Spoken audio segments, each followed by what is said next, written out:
আলোচনা অনেক বিষয়ে কথাবার্তা আমরা শুনছিলাম।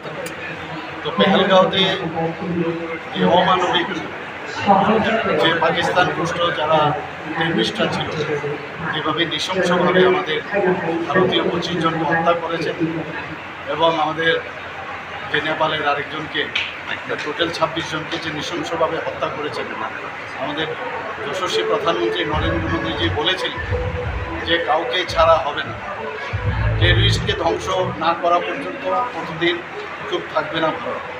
এবং অনেক কথা হচ্ছিল নানাভাবে, কিন্তু আজকে আমরা দেখতে পেলাম কি গতকাল একটার পরে যেভাবে আক্রমণ করা হয়েছে এবং কোনো সিভিলিয়ানের এখন পর্যন্ত যা খবর আছে কোনো সিভিলিয়ান কিন্তু তাদের কিন্তু ক্যাজুয়ালিটির খবর নেই। পাশাপাশি একদম প্ল্যান করে যেখানে যেখানে টার্গেট করা, যেখানে এই টেররিস্টদের জন্য যেখানে ট্রেনিং নেয় সেখানেই দেখে দেখে সেখানে বাছাই করে তাদেরকে টার্গেট করে সেগুলোকে ধ্বংস করা হয়েছে।